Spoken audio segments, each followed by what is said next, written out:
اللهم صل وسلم وبارك على سيدنا محمد وعلى آله وأصحابه أجمعين، واخفض لهما جناح الذل من الرحمة، وقل رب ارحمهما كما ربياني صغيرا. صدق الله العظيم. النهاردة مع بعض هنعمل فيديو السبانخ المطبوخة بطريقة جميلة جدا جدا جدا وطعم جميل خرافة. بس انتوا خليكم معايا كده وشوفوا ايه بقى طريقتي، وتقولوا لي رأيكم في كومنتاتكم الجميلة. احنا نعمل السبانخ من الالف للياء قدام الكاميرا. مش هنفصل الفيديو طبعا، زي ما احنا متفقين ان الفيديو ما بفصلهوش غير على الحاجات اللي مش مفيدة. يعني بفصل الفيديو لما يكون مثلا الاكل هياخد وقت في السوى. في حاجة مش مفيدة في الفيديو، فانا ما اطولهاش عليكم، ملهاش لازمة ان انا اطول الفيديو، فده الحاجة الوحيدة اللي انا بقصها من الفيديو.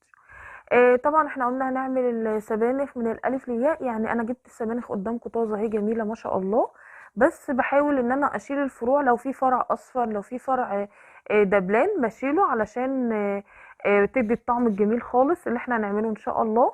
فقلت ان انا انضفها قدامكم، وطبعا كانت مليانه تراب جامد جدا.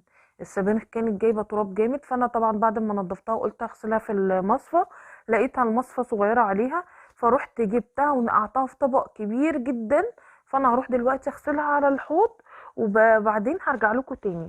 انا جبت طبق كبير جدا وقلت ان انقعها فيه، وبقيت اصفيها واغسلها وارمي الميه واغير الميه لغايه اما بقت زي الفل.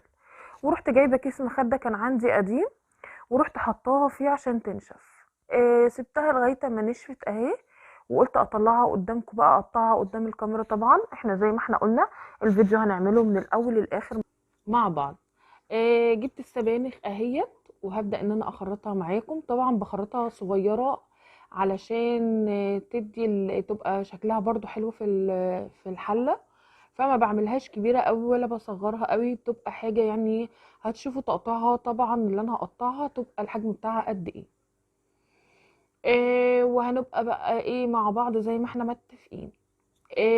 عايزه اقول حاجه، يا رب لاول مره يشوف قناتي او يشوف اكلاتي او يشوف اي فيديو عندي ويعجبه، ما ينسانيش بالاشتراكات واللايكات. وعايزه الاشتراكات وتفعل الجرس، يعني لو تفتح القناه بعد اذنك او بعد اذنك هتلاقي كلمه اشتراك، تدوس على الاشتراك، هيجي جنبها جنب كلمه اشتراك جرس.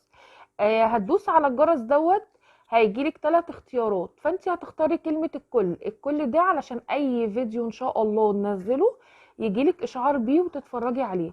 لكن لو انت ما عملتيش ما اخترتيش كلمة الكل، مش هيجيلك كل فيديو احنا بنسجله.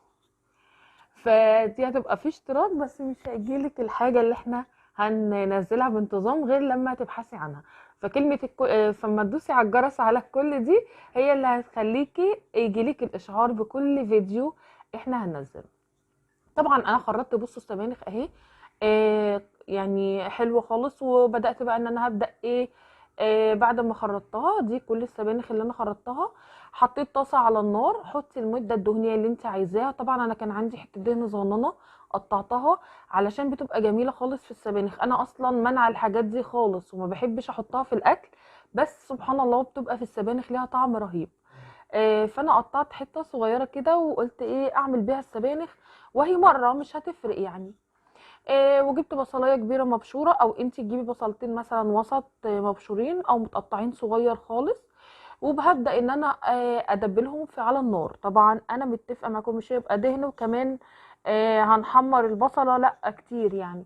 فانا بدبل البصله، ما بحبش احمرها. طبعا كل واحد على حسب ما بيحب، في ناس بتحب ان هي تحمر الحاجه، انا بحب ادبل البصلايه او التوميه. التوميه بتحمر، لكن البصلايه لا. طبعا دبلت البصله ونزلت بقى بفصين توم مهروسين كويس جدا، ونزلت بيهم على البصلايه. وهبدا بقى ان انا احط التوابل بتاعتي. حطيت طبعا ال7 بهارات وكزبره وفلفل اسود وكمون، ونزلت بيها على الايه على البصله والتوميه. وهبدا اقلب فيهم شويه كده حلوين لغايه اما يبدا احس ان التوميه بدات برضو تحمر، علشان تدي طعم في السبانخ. وكنت بقى بشرة طماطميتين كبار او 3 طماطميات كده على حسب ما انت عايزه، وبشرت طماطميتين كبار ونزلت بيهم على البصلايه وعلى التوميه. الله على الريحه، كانت خطيره جدا جدا. من قبل ما انا احط السبانخ كانت خطيره خالص. وبدات اقلبها وقلت اسيبها بقى. طبعا حطيت الطماطم يبقى لازم سكر، حطيت معلقه سكر صغيره او نص معلقه، وبدات ان انا اقلبها في الطماطم حلو مع البصلايه ومع التوميه. وقلت اسيبها بقى ايه شويه لغايه اما تغلي على النار. غليت على النار اهي، ما شاء الله، ما بقى خدتش وقت معايا. بس طبعا ايه، زي ما انا قلت لكم انا ما بحبش اطول عليكم. رحت جايبه بقى السبانخ بتاعتي. بصوا ايه ده، السبانخ ديت مش هتكفي الحله، لا ده هتبصوا مالت الحله ازاي. السبانخ مسافه ما بتقليها بتحطيها على النار وبتقلبيها في البصلايه او في الطماطميه، بصوا هتبدا تقل خالص. هتبدأ يعني مسافة ما بتشم النار هتلاقيها الكمية اللي انا عاملاها بقت نصها او اقل من نصها بكتير. هحط تاني السبانخ، هحط الكمية كلها في الحلة. بصوا هتبقى حبة صغيرين اقل من اللي انا عاملاهم بكتير. يعني انا لو عاملة الكمية دي كلها هتبقى في الحلة تلتها، يعني هتدي تلت الكمية في الحلة. وبدات ان انا اقلبها بقى مع طبعا حطيت كزبره خضراء، كنت مقطعه كزبره خضراء صغيره خالص. خضره المحشي جبت كزبره خضراء وقطعتها صغيره خالص، وحطيتها بقى على السبانخ دلوقتي اهي لسه احطها قدامكم. وبدات ان انا اقلبهم كلهم مع بعض. طبعا انا عندي كان صلصه عاملاها ومخزناها وحطاها في الفريزر. فانا كنت نسيت اطلعها من الفريزر، فقلت ايه بقى، لا خلاص هطلعها واقطع قطعتين صغيرين كده واحطهم ايه في السبانخ. طبعا اللي عايز عنده صلصه عاديه وعايزه تحطي معلقتين صلصه براحتك، دي حاجه براحتك. لكن انا عندي كانت الطماطم كنت انا عاملاها فحطيت منها. وجبت بقى ايه نص كوبايه الرز. نص كوبايه الرز دي بتدي طعم رهيب جدا جدا في السبانخ. وبدات ان انا بصي اقلبها. بصي السبانخ قلت ازاي، وبصي نزلت سوائل ازاي. السوائل دي كلها من السبانخ، انا ما حطيتش ولا ميه ولا شوربه ولا حطيت حاجه. كل السوائل اللي نزلت دي نزلت من السبانخ. هغطي عليها بقى واسيبها شويه تتشرب الميه اللي نازله دي منها. وبعد شويه بعد ما تتشرب كده، طبعا مش هسيبها على النار عشان ما تلسعش مني. فانا رحت ايه خلاص كده اتشربت الميه شويه، فاضل حاجات بسيطه. فانا هبدا انزل بالشوربه بتاعت اللحمه بتاعتي اللي انا عاملاها على النار.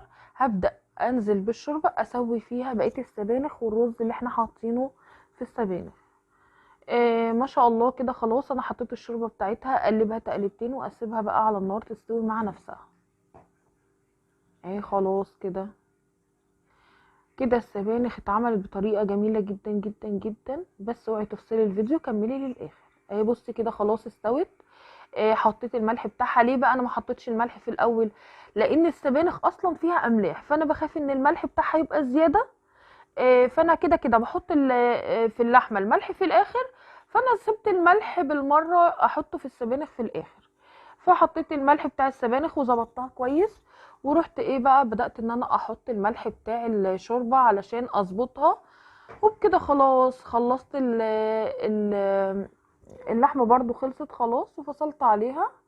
والسبانخ خلاص كده خلصت ما شاء الله واستوت وبقت زي الفل. بقت خطيرة جدا وطعمها وريحتها كانت جميلة جدا جدا جدا. اهي بصوا خلاص ما شاء الله استوت وكانت جميلة. وقطعتين الدهن اللي احنا قطعناهم دول طبعا دابوا في وسط السبانخ، بس انا ما بحاولش ان انا اعمل بيها كتير.